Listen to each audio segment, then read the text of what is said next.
Bienvenidos todos nuevamente a una transmisión en vivo en su emisora La Voz de Van. Hace mucho rato no nos escuchábamos, precisamente desde la Filbo. Bienvenidos todos a este programa muy especial de La Voz de Van. Hoy celebramos el primer aniversario de nuestro renacimiento con un viaje a través del tiempo y la historia. Un viaje que nos llevará hasta el origen de nuestra inspiración. Van, el inconmovible. ¿Quién fue este personaje? ¿Cómo resistió a la rebelión de Lucifer? ¿Y por qué hoy, en 2025, su historia sigue siendo tan importante, sobre todo para nosotros como emisora? Quédense con nosotros en esta travesía épica de fe, resistencia y verdad. Bienvenidos nuevamente.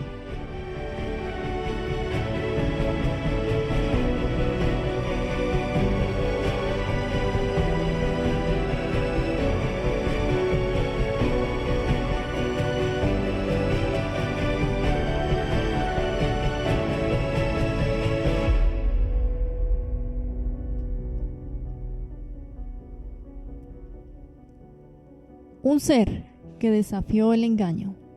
Un líder que resistió la oscuridad. Hoy revivimos la misión de Van. ¿Quién les habla? Joana Guzmán. Y yo, su acompañante de esta noche, Jessica Guzmán. Bienvenidos.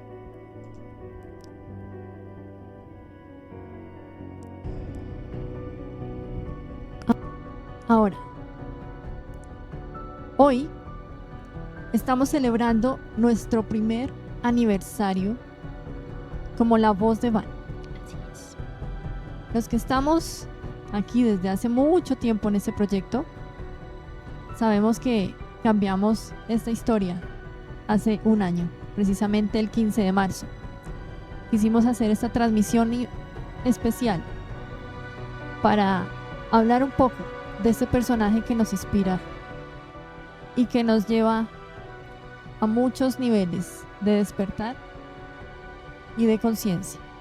Esa es nuestra misión en nuestra misión.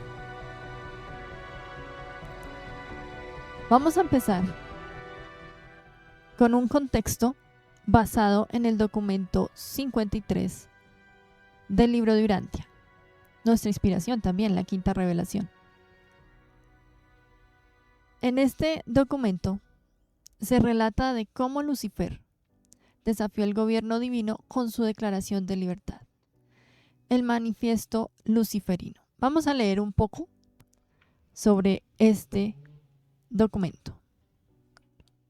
Bueno, vamos a contextualizar aquí el documento 53, en el numeral 3, el manifiesto de Lucifer. Vamos a leer acá unos extractos muy cortos para entronizar este programa.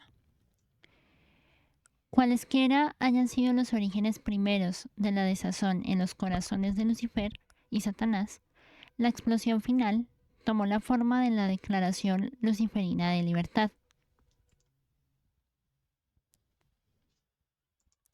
La realidad del Padre Universal. Lucifer alegaba que el Padre Universal en realidad no existía, que la gravedad física y la energía espacial eran inherentes al universo, y que el Padre era un mito inventado por los hijos paradisíacos como el objeto de retener el universo de los universos en el nombre del Padre.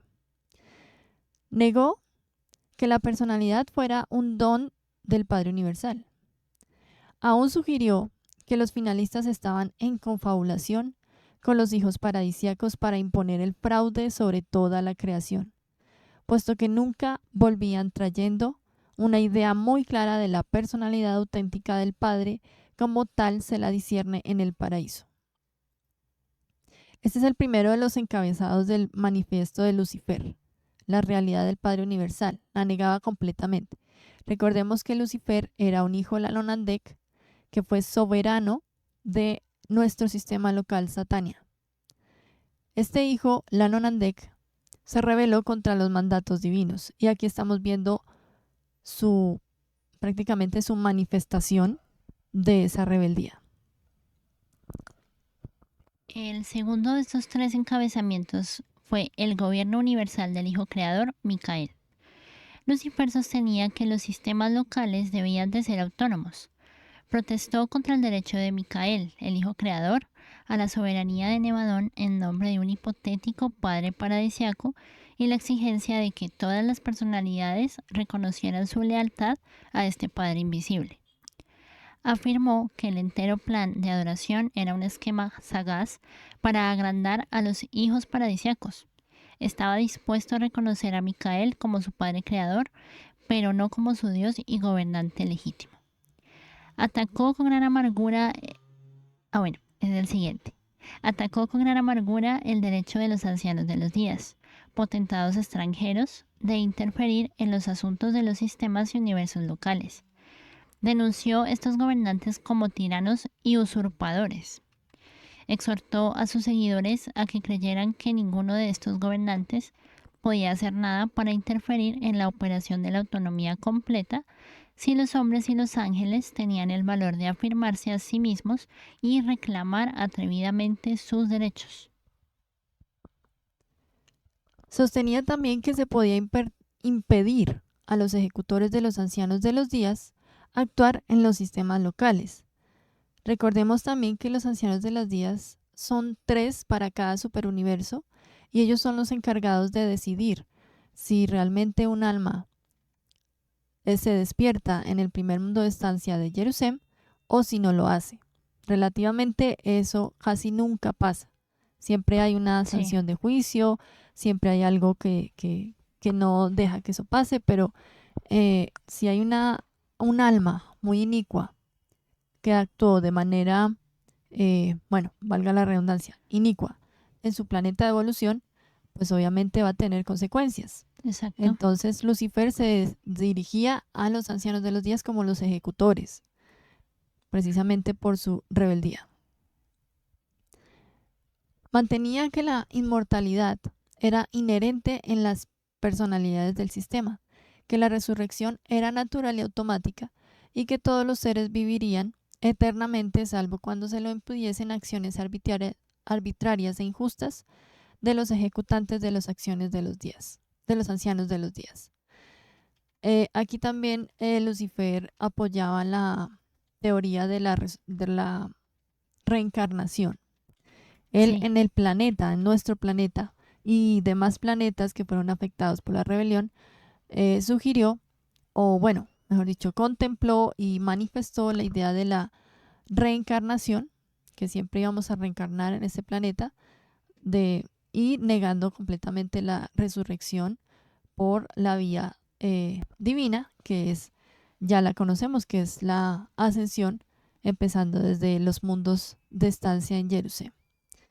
Y para el que no la conozca, los invito a leer los documentos que se tratan de todo este tema. Entonces, el tercer y último manifiesto.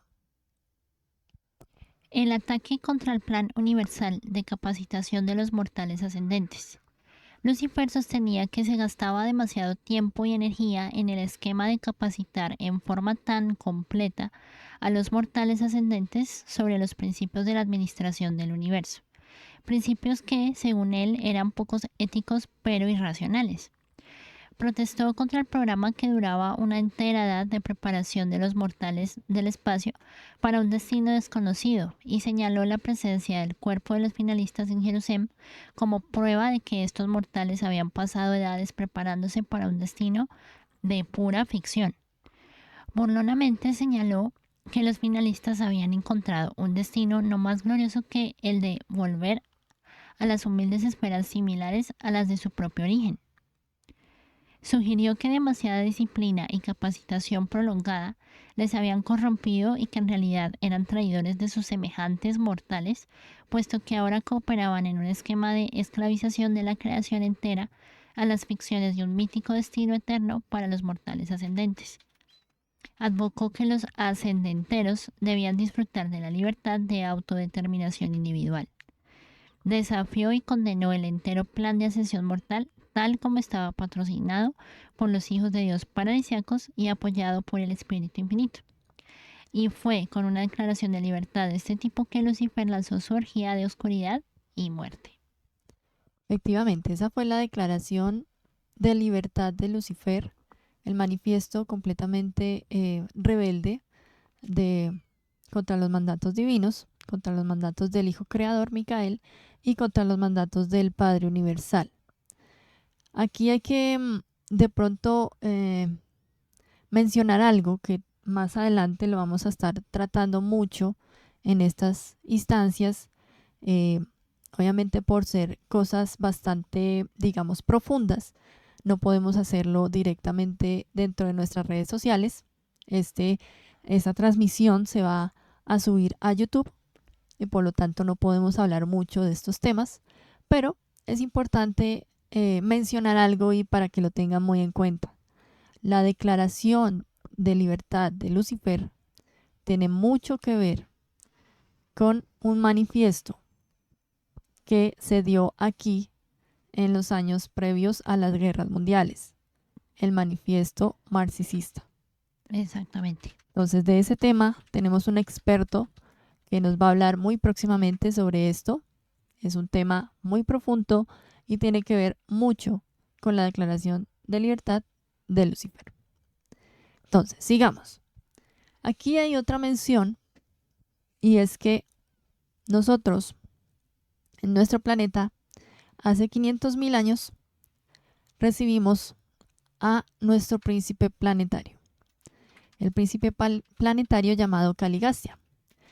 Caligastia fue uno de los de la mano derecha, bueno, no sé qué mano sería, pero uno de los que se rebeló también y apoyó a Lucifer en su manifiesto. Entonces, esta cuestión, esta traición, también aquí hay un pedacito de el libro que vamos a leer en el documento 67, numeral 1, la traición de Caligastia. Llevaba Caligastia 300.000 años a cargo de Urantia cuando Satanás, el asistente de Lucifer, hizo una de sus visitas periódicas de inspección. Al llegar Satanás al planeta, su aspecto no se parecía de ninguna manera a vuestras caricaturas de su majestad Nefaria. Era y sigue siendo un hijo Lanonandek de gran brillantez, entre comillas, y no es maravilla porque Satanás mismo es una brillante criatura de la luz, cierro comillas.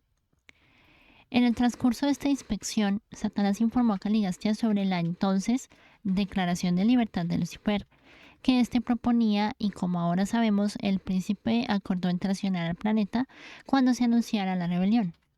Las personalidades leales del universo alimentan particular desdén hacia el príncipe Caligastia por su traición premeditada al encargo. El hijo creador expresó este desacato al decir, abro comillas, eres como tu jefe Lucifer y has perpetuado pecaminosamente su iniquidad. Fue un falsificador desde el comienzo de su exaltación de sí mismo porque no moraba en la verdad. Cierro comillas. Entonces, ¿qué podemos decir de este contexto?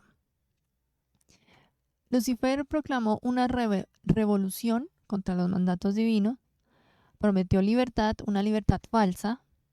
Como les digo, próximamente vamos a hablar del tema, pero trajo mucho caos, principiando porque aquí las razas en evolución estaban apenas aprendiendo diferentes cosas, llevaban 300.000 años aprendiendo de Caligastia y de su séquito, y resultó que todo fue una confusión, todo fue un caos, todo fue quebrantado, toda la educación que se transmitió, todo, absolutamente todo se perdió. Pero, claro que no todo tampoco fue que se perdió. Sí, claro. Pero digamos que el 60% de ese trabajo se hundió con la rebelión. Exactamente. Entonces, como ya les había dicho, Caligastia era nuestro príncipe planetario, ahora es un príncipe caído. Nuestro príncipe planetario principal ahora o actual es nuestro querido y amado Micael de Nevadón, más conocido como Jesús de Nazaret. Él tomó ese mando después de que terminó su auto-otorgamiento aquí en el planeta. Como hijo encarnado. Y obviamente Caligastia, Satanás y Lucifer se encuentran a la espera del juicio como tal de los ancianos de los días. Eso Exactamente. Es, así como en resumen, el contexto de lo que pasó. Obviamente hay que profundizar más en esos temas, pero vamos a seguir con nuestro especial de nuestra celebración de nuestro primer aniversario. Recuerden que estamos en el programa, ese programa se llama La Misión de Van, el legado inconmovible. Más adelante vamos a explicar mucho más a fondo nuestra misión como emisora. Sigan conectados.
¿Qué les pareció esa música referente a los vikingos? Como anillo al dedo para hablar de la traición y la caída de Caligastia y de Lucifer. Así es, pura batalla. Sigamos, documento 67. Vamos a seguir contextualizando la rebelión en nuestro planeta. Entonces, aquí vamos a explicar un poquito quiénes van. Van era un síndico planetario que se convirtió en el líder de la resistencia en la Tierra, para que lo tengan muy en cuenta, en nuestro planeta Urantia. Vamos a hablar un poquito de ese séquito que llegó con el príncipe. El príncipe planetario hace 500.000 años llegó con un séquito de 100 seres ascendentes que acompañaban al príncipe como consejeros auxiliares en la tarea del mejoramiento inicial de la raza. El príncipe Urantia Caligastia tenía un cuerpo de 100 ayudantes de este tipo. Dichos asistentes voluntarios son ciudadanos de la capital de un sistema. Ellos vienen de diferentes planetas como el nuestro, no son de nuestro planeta, y ninguno de ellos se ha fusionado con su ajustador residente. El estado de los ajustadores de dichos servidores voluntarios permanece como residente en la sede central del sistema, mientras que estos progresantes morontiales regresan temporalmente a su anterior estado material. El séquito corpóreo del príncipe generalmente se retira del planeta en relación con la siguiente adjudicación al tiempo de la llegada a la espera del segundo hijo. Antes de partir, habitualmente asignan sus varias tareas a sus progenies mutuas y a ciertos nativos voluntarios superiores. En aquellos mundos en los que estos ayudantes del príncipe han tenido el permiso para aparejarse con los grupos superiores de las razas nativas, dichas progenies generalmente los suceden. Estos asistentes del príncipe planetario raramente se aparejan con las razas del mundo. Esto es importante porque más adelante vamos a saber qué pasa después de la rebelión con estas razas que no se aparejan con los humanos, pero siempre lo hacen entre sí. Dos clases de seres resultan de estas uniones: el tipo primario de seres intermedios y ciertos tipos elevados de seres materiales, que permanecen asignados al séquito del príncipe una vez que sus progenitores han sido retirados del planeta al tiempo de la llegada de Adán y Eva.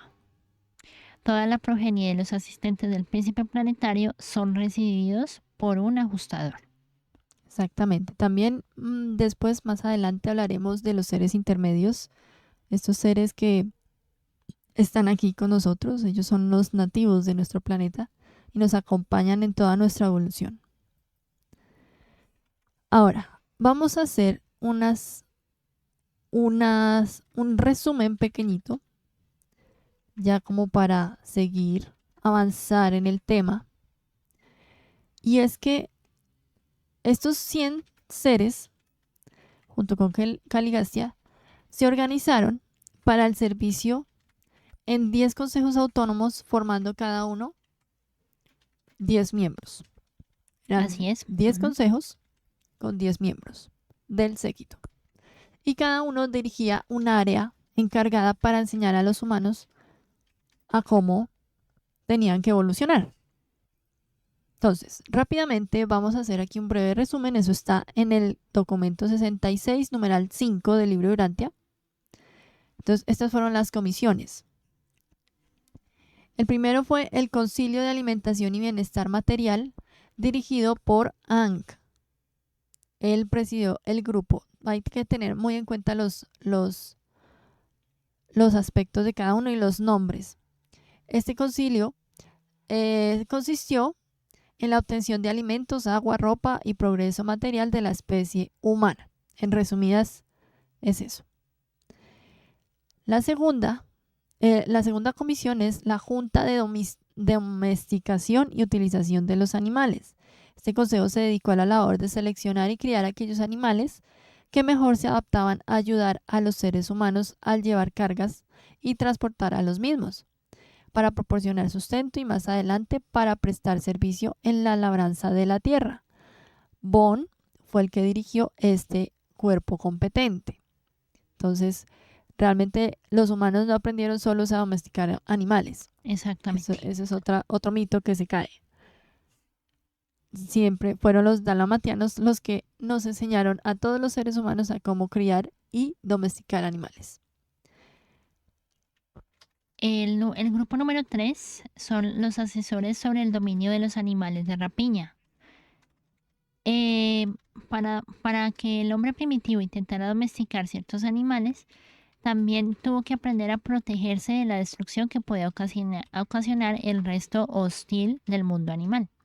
Dan fue quien capitaneó este grupo. Aquí consistía en protección contra las bestias feroces, así como también contra ataques sorpresivos de humanos hostiles. Los que vivían en el bosque sin la protección de una muralla dependían de las moradas arbóreas, los cobijos de piedra y el mantenimiento de las fogatas nocturnas. Ya manejaban el fuego, por ejemplo, es algo importante. El grupo número 4 es el cuerpo docente para la difusión y conservación del conocimiento. Este grupo se organizó y dirigió los esfuerzos puramente didácticos de aquellas edades primitivas. FAT la presidió. Usaron el primer alfabeto e introdujo un sistema de escritura. Este alfabeto contenía 25 caracteres. Como material de escritura, estos pueblos primitivos utilizaron la corteza de los árboles, placas de arcilla, láminas de piedra, una forma de pergamino hecho de pellejos amartillados y un tipo tosco de material parecido al papel, extraído de los nidos de las avispas. La biblioteca de la Matia, aquí hay un dato importante, destruida al poco tiempo de la deslealtad de Caligastia, comprendía más de 2 millones de constancias separadas y se la llamaba la Casa de Fat. Estos textos primitivos que fueron en placas de arcilla, si alguien ha estudiado la historia o si alguien ha visto programas como Alienígenas Ancestrales en History Channel, en diferentes programas que estudian esas historias antiguas, sabrá que los textos Vedas son precisamente las tablillas cuneiformes de los que los dalamatianos enseñaron a los humanos a escribir. Esas son las famosas tablillas cuneiformes de los textos Vedas y de la cultura sumeria. Entonces, más o menos es el contexto. Eso fue, y obviamente que con la biblioteca destruida, pues se perdió. Porque la Matia pues fue hundida, miles ¿no? y miles de conocimientos. La quinta, la Comisión de Industria y Comercio. Este consejo se ocupó de fomentar la industria dentro de las tribus y de promover el intercambio comercial entre los distintos grupos pacíficos. Su guía fue Not, que formuló toda forma de manufactura. Entonces aquí ya empezaron a aprender los humanos a cómo comerciar. Not fue el encargado de dirigir este grupo. El sexto es el Colegio de la Religión Revelada. Este cuerpo fue de funcionamiento lento. La civilización en Urantia literalmente se forjó entre el yunque de la necesidad y los martillos del temor. ¿Por qué? Porque en la era primitiva, las razas Anjik, que fueron las que primero evolucionaron, que fueron 6 razas de color, más adelante también hablaremos del tema. De hecho, les recordamos que tenemos nuestras sinfonías de color, tiene mucho que ver con el tema de las razas. Y esta comisión de religión revelada fue encabezada por Hap.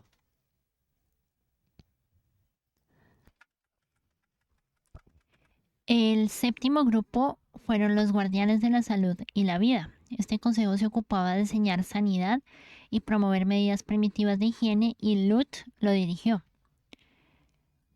Enseñaron al género humano que cocer, hervir y asar los alimentos eran medios de evitar las enfermedades. Muchas de las primeras enseñanzas de los guardianes de Lut sobre la salud perduraron entre las tribus de la tierra hasta los días de Moisés, aunque se confundieron mucho y se cambiaron considerablemente.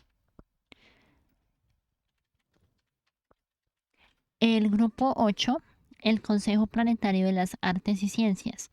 Este cuerpo contribuyó mucho a mejorar la técnica industrial del hombre primitivo y a elevar sus conceptos de la belleza.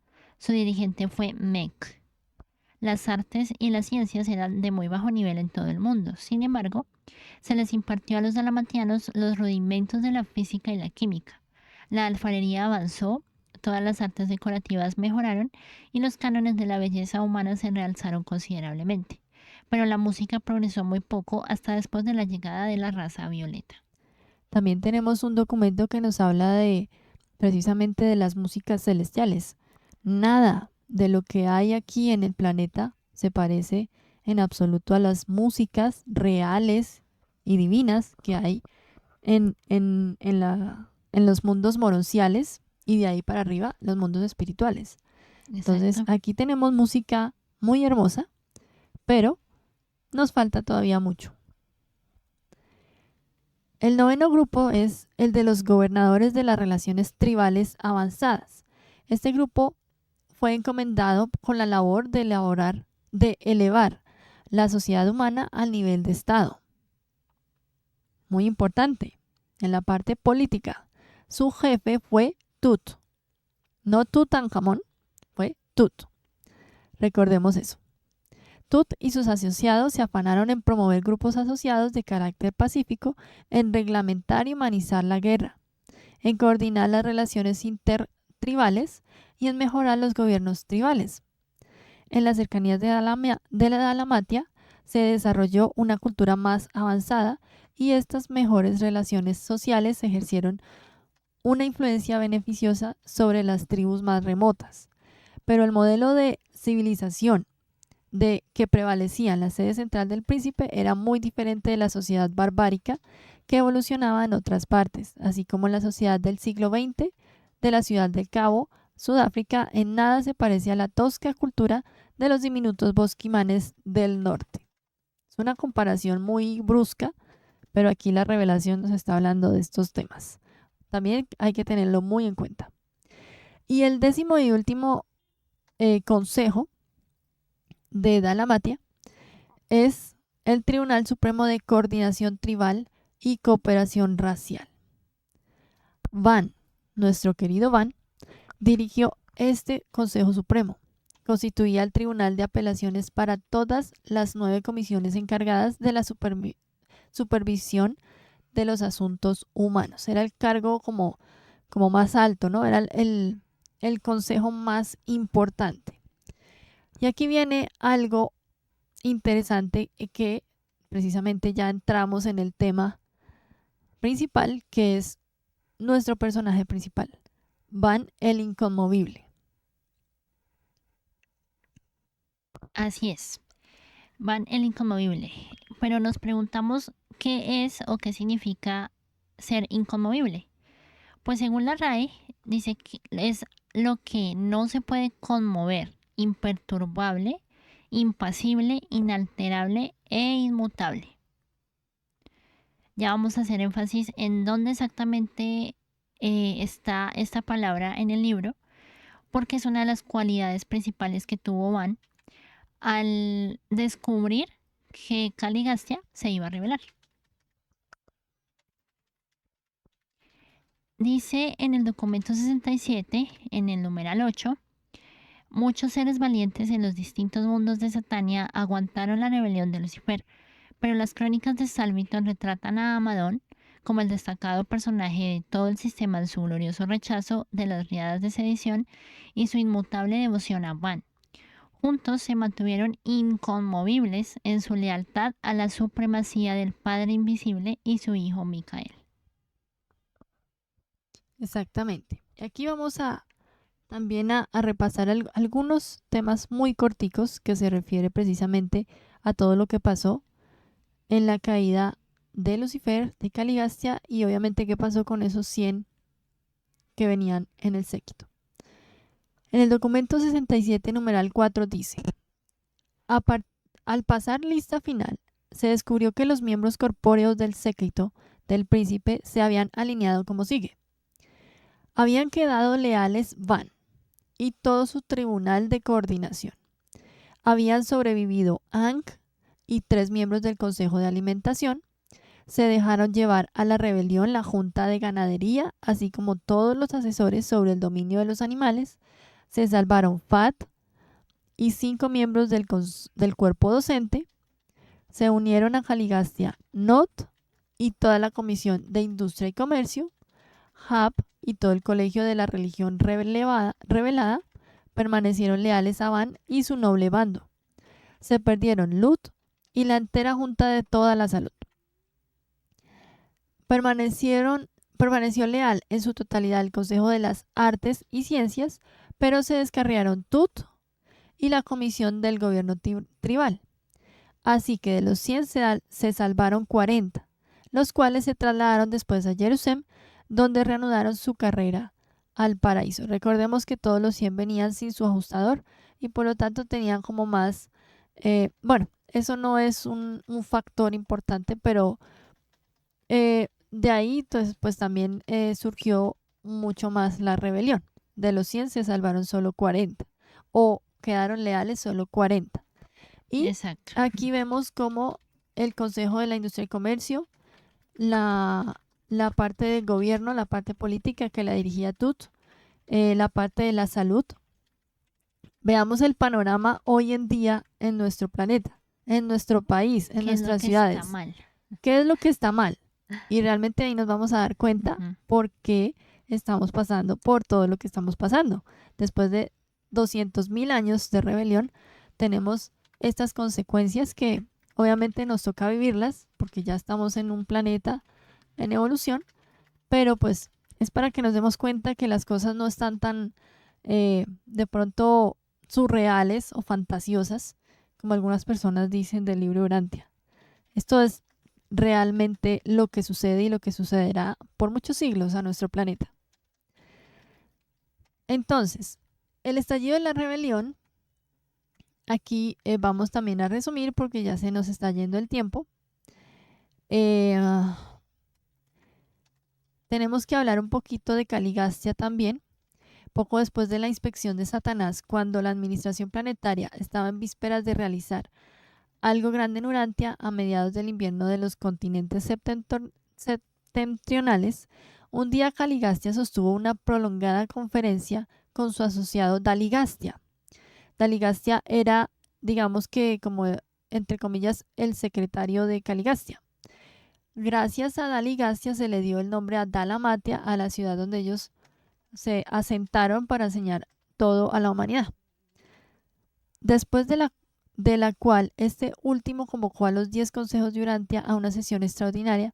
Esta asamblea se inauguró declarando que el príncipe Caligastia estaba a punto de proclamarse soberano absoluto de Urantia y que exigía que todos los grupos administrativos abdicasen, cediendo todas sus funciones y competencias a Daligastia en su calidad de fideicomisario, hasta tanto que se reorganizara el gobierno planetario y posteriormente se redistribuyeran estos cargos de autoridad administrativa. Prácticamente se estaban apoderando de algo que no era suyo, no estaban pasando sobre los mandatos divinos y estaban provocando prácticamente la rebelión en nuestro planeta. Y aquí aparece nuestro querido Van, quien muy decentemente se dirigió a los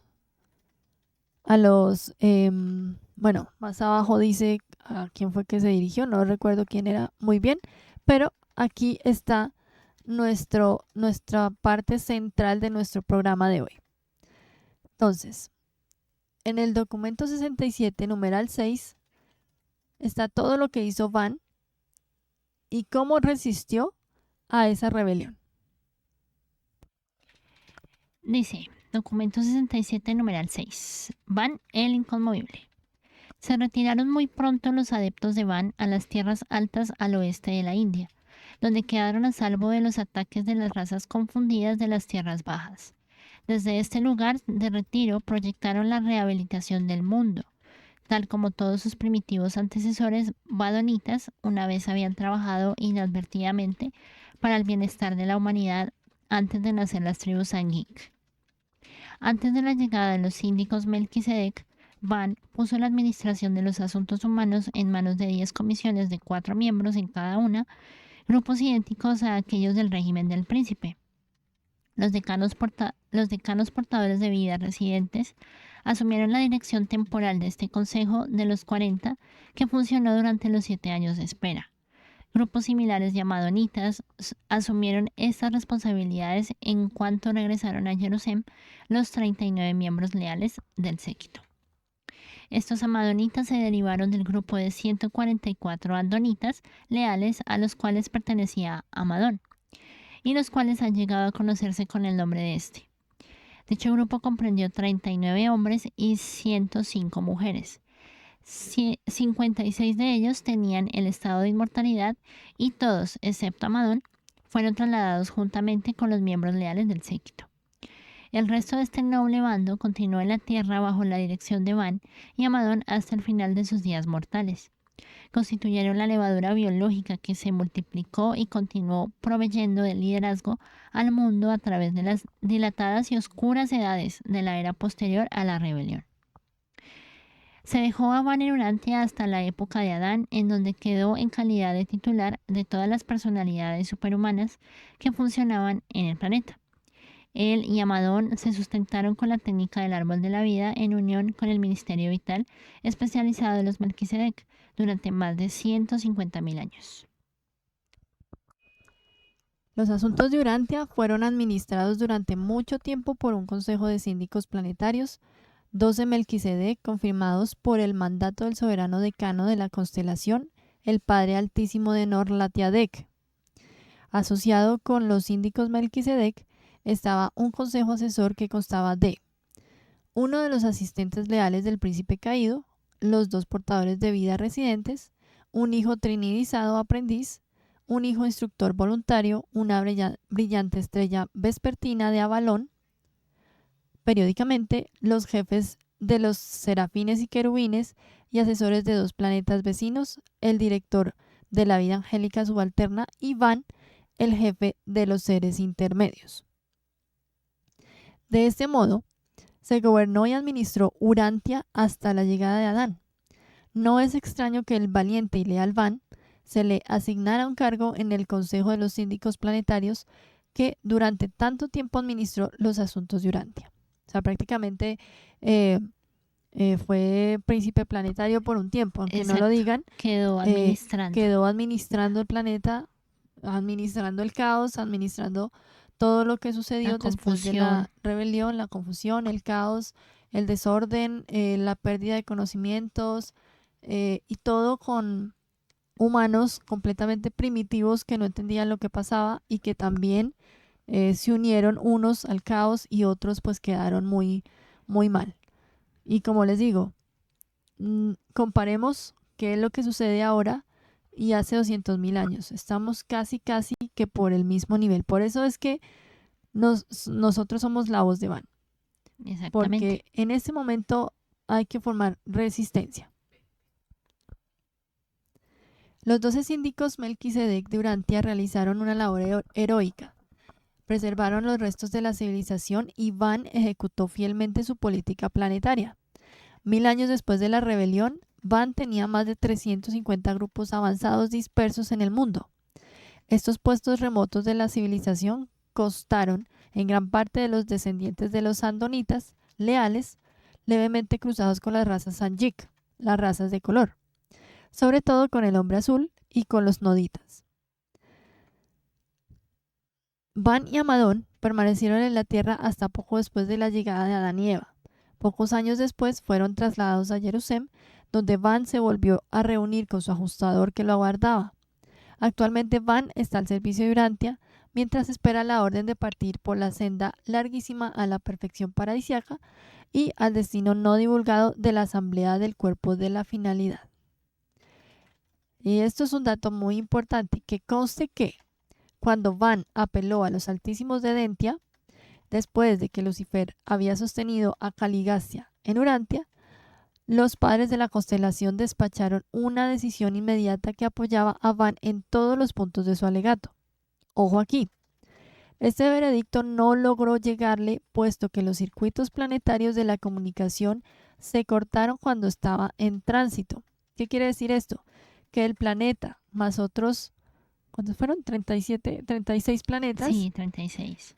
Afectados por la rebelión quedaron en completa cuarentena con los circuitos espirituales de la constelación y del sistema local de Satania. Entonces es importante eso. Aquí no logró llegar el mensaje y Van tuvo que quedarse aquí mucho tiempo.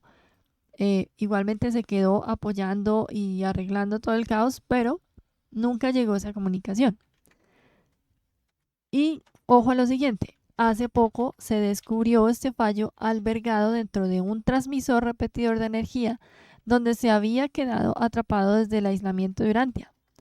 Sin este descubrimiento, que fue resultado de las investigaciones de los seres intermedios de Urantia, la emisión de esta decisión habría esperado a que se le restaurara Urantia en los circuitos de la constelación. Resultó posible este accidente aparente de comunicación interplanetaria debido a que los transmisores de energía pueden recibir y transmitir la información, pero no pueden iniciar la comunicación. Si esto sucede a nivel energético universal y de constelación, Sí. no, o sea, lo que nos sucede aquí con el internet, la luz y todo lo demás, pues es realmente un chiste al lado de todo lo que sucede con la energía planetaria y universal. Realmente esto es algo interesante, es un dato muy, muy llamativo, muy atractivo y muy curioso, pero pues eso sucedió. Igualmente eso coincidió con la cuarentena de los planetas afectados por la rebelión. Exactamente. Ahora, aquí vamos a explicar un poco quién es Amadón. Estamos mencionando mucho quién es Amadón. Él era el compañero fiel que no cayó en la rebelión, era compañero de Van.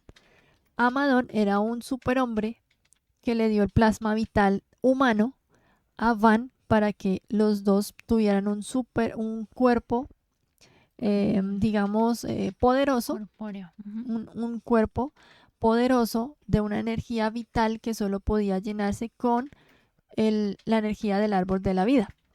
Entonces, Van y Amadón eran como parejita, como gemelos, como Sí. andaban juntos para todos lados y eran inseparables por lo mismo, porque estaban unidos por el plasma vital humano de Amadón.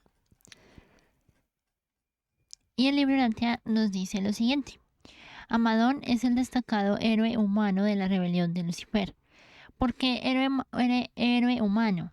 Porque Van venía de Jerusalén. Realmente Van ya había ascendido, ya había pasado por el tema mortal y él vino al planeta por el tema del séquito, pero Amadón es el destacado héroe humano. Este descendiente varón de Adón y Fonta fue de los 100 que contribuyeron el plasma vital al séquito del príncipe, y desde aquel suceso se había unido a Van en calidad de asociado y asistente humano. Amadón optó por apoyar a su jefe durante toda la prolongada y difícil lucha. Y fue una experiencia inspiradora observar a este hijo de las razas evolutivas mantenerse impertérrito frente a las sofisterías de Daligastia, en lo que él y sus asociados leales resistían a todas las enseñanzas falaces del brillante Caligastia con inquebrantable entereza durante todo el septenio de lucha. Fueron 7 años de lucha. Exactamente. Igualmente aquí son muchas flores para Amadón, precisamente por eso, por lo que dice, que era un humano primitivo de la época de la raza Sanjik, que no se rebeló contra los mandatos divinos, que apoyó a Van, a su gemelo Montiel, a su gemelo de trabajo, sí. de que prácticamente Amadón sintió ser inmortal en esos momentos cuando se unió a Van, y sí. Van se sintió humano cuando se unieron los dos.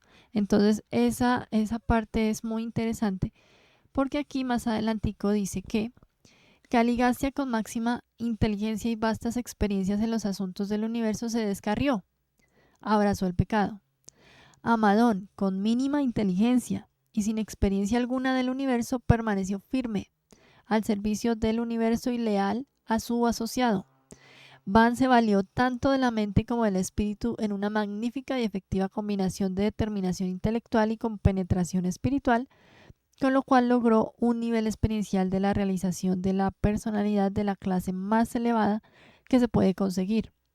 Cuando se unen plenamente la mente y el espíritu, existe la posibilidad de crear valores superhumanos, incluso en las realidades morontiales. Entonces, aquí seguimos hablando de Van y Amadón, que fueron prácticamente la minoría en un mundo rebelde, en un mundo completamente caído, completamente caótico. Sí. Pero ellos dos se mantuvieron firmes.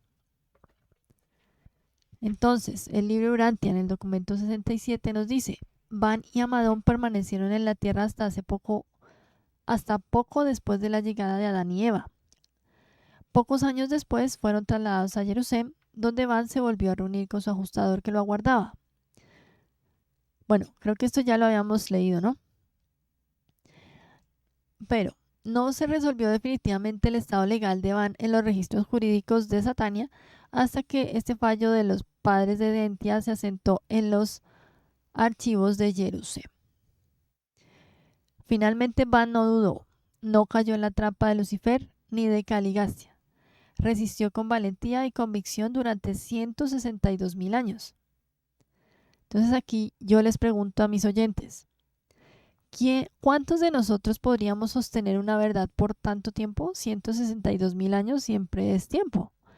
Y Van lo logró. Van junto a Amadón realmente fueron los más importantes aquí, los que resistieron, los que dirigieron todo este caos y digamos que lo amainaron y lograron estabilizar un poco el planeta. Sin embargo, hemos sufrido las consecuencias de toda esta rebelión. Sigamos en conexión. Vamos a dar break un momento a nuestro especial y vamos a seguir escuchando la música que nos acompaña hoy.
Muy buena música nos acompaña hoy, precisamente para este tema.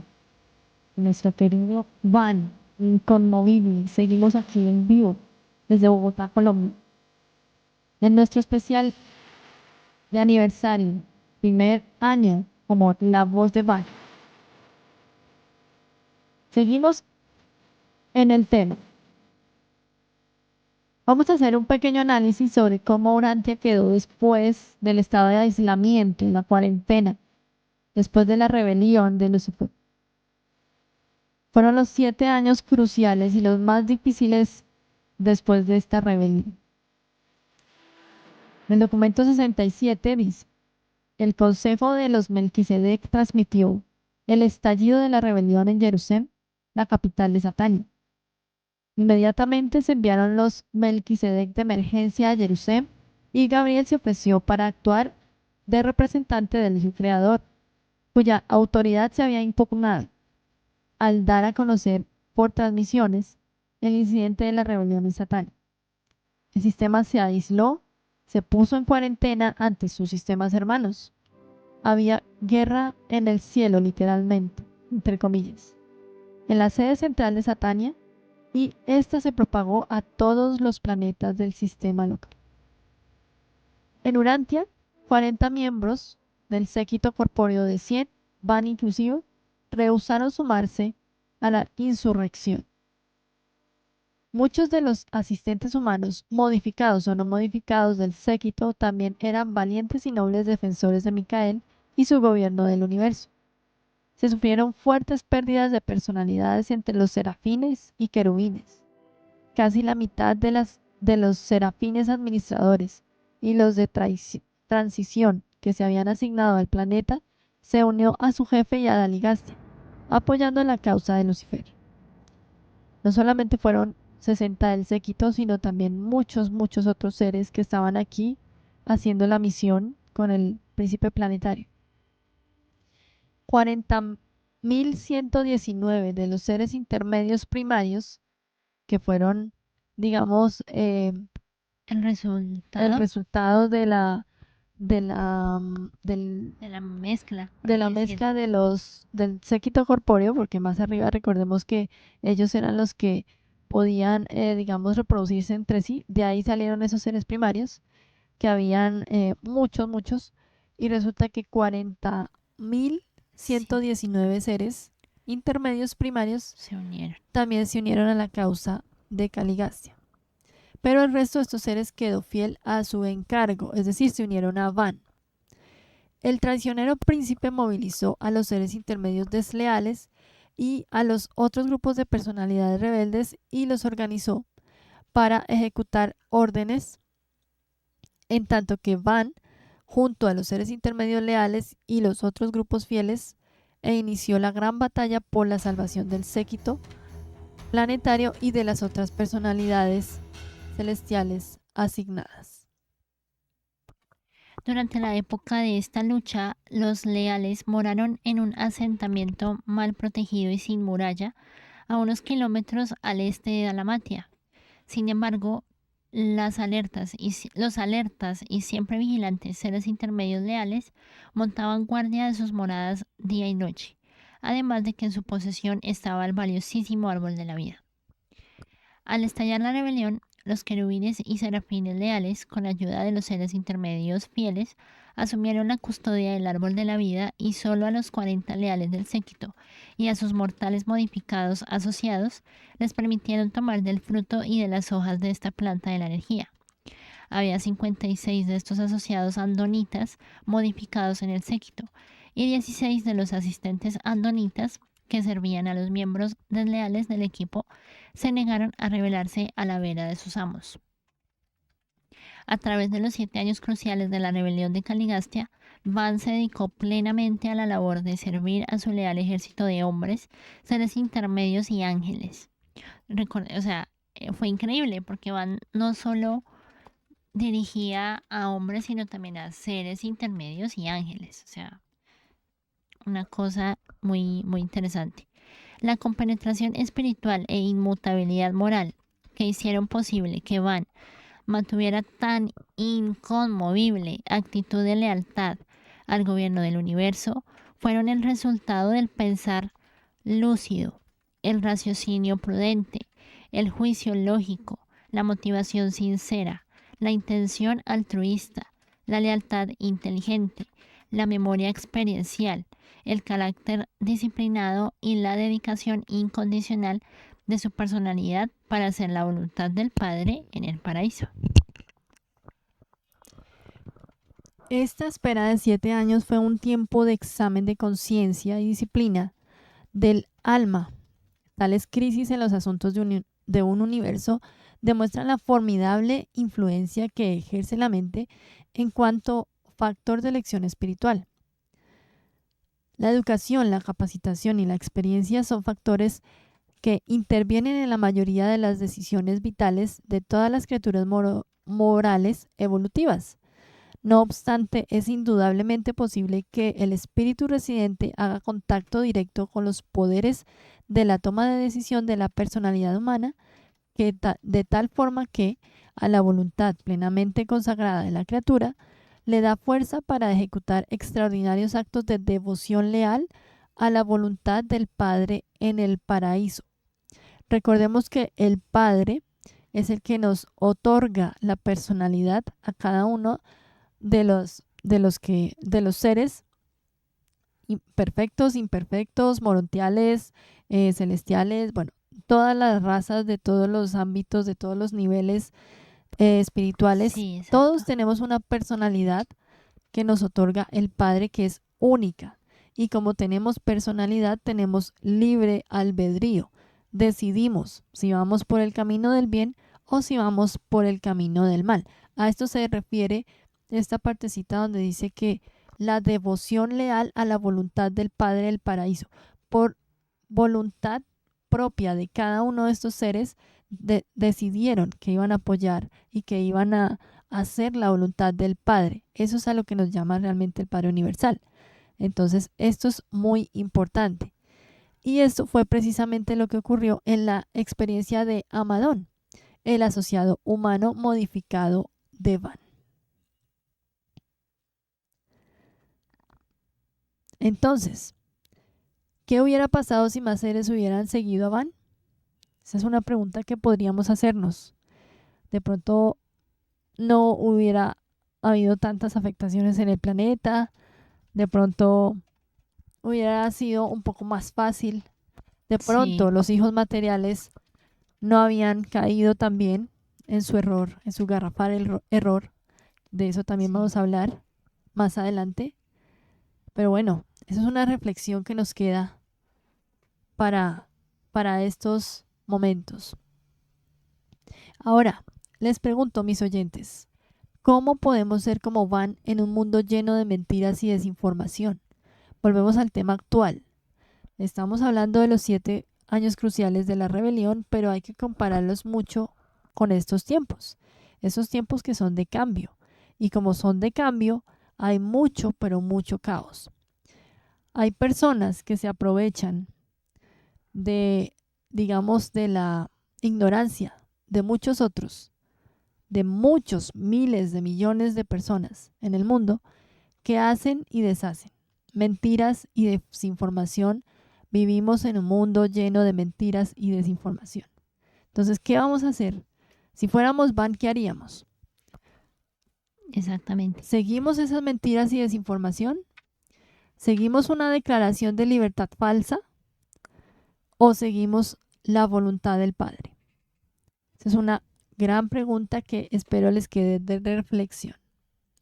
Porque vivimos en una era donde se nos pide aceptar verdades a medias y conformarnos con lo establecido. Pero la historia de Van nos recuerda que debemos ser inconmovibles en la verdad. Disfruten nuevamente de este especial y quédense con más música épica que nos acompaña esta noche de la gran celebración de nuestro primer aniversario como la voz de Van.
oyente que estás aquí con nosotras compartiendo en esta noche, en este programa tan especial, inspirados también en la visión de Van.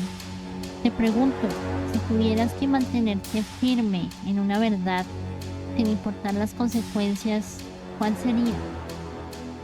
Búscanos en Instagram, @lavozdevan, y comenta y responde a esta pregunta en cualquier post. Y nosotros te repostearemos, te contestaremos. Si tuvieras que mantenerte firme en una verdad, sin importar las consecuencias, ¿cuál sería? Esperamos tus comentarios. Sigan conectados en este especial, la misión de Van, el legado inconmovible.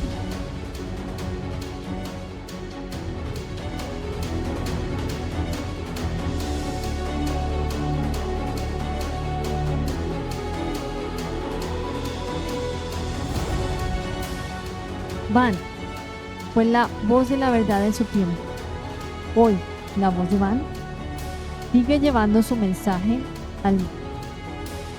Estamos llegando ya al final de nuestra emisión especial, nuestro especial de aniversario, nuestra celebración como primer año como la voz de Van. Hoy recordamos el porqué de nuestro nombre, el porqué de nuestra misión, y eso que aún nos faltan cosas. Aún estamos concluyendo muchos temas, muchas cosas que se vienen, muchas sorpresas. La voz de Van es más que una emisora. Es un llamado a todos los que buscan la verdad. Y la verdad revelada en el libro de Urantia, la quinta revelación. Gracias por acompañarnos en este primer año. Gracias por estar con nosotros en la Feria del Libro en Bogotá. Lastimosamente no estamos este año en la feria, pero estamos con muchas ganas de volver, de transmitir, de conocerlos a nuestros oyentes, de conocer a la comunidad urantiana y de traer más personas a la verdad, porque somos luz en la oscuridad. Nos despedimos de este especial, que ya está llegando a su fin, y por favor, quédense conectados con nosotros. Quédense con nuestra señal 24/7 y quédense también en nuestros canales. En Facebook, Instagram como La Voz de Van, y búsquenos también en YouTube. Vamos a subir esta transmisión también a YouTube para que estén pendientes. Si la quieren repetir, si quieren compartirla, ayúdennos a difundir la verdad. Bueno, y cumplimos un año, pero vamos por muchos más. Esperamos que sean muchos más, con su apoyo, con su sintonía. Recuerden que estamos, 24/7 de transmisión. Pronto va a haber nueva programación, vamos a traer invitados, vamos a movernos muy bien con muchos programas muy interesantes de acuerdo a nuestra misión. Entonces, los esperamos y sigan conectados con nosotros. Y los dejo con una reflexión final. ¿Qué significa para ti la voz de Van? Escríbanos en los comentarios de Instagram y vamos a repostearlos, vamos a hacer diferentes interacciones ahí. ¿Qué significa para ustedes la voz de Van? Ya explicamos quién es Van. Ya sabemos cómo nos movemos en esta emisora. Ahora queremos saber qué significa para ustedes la voz de Van y queremos, obviamente, que nos sugieran los temas, lo que quieren que hablemos aquí, lo vamos a hablar. Y muy próximamente también por nuestro canal de YouTube. Pero por ahora queremos que todos escuchen nuestra señal 24/7. Van resistió, Van creyó, Van nunca se rindió. Y hoy su voz sigue viva en la voz de Van. Muchísimas gracias por acompañarnos. Hasta una próxima ocasión. Bendiciones para todos.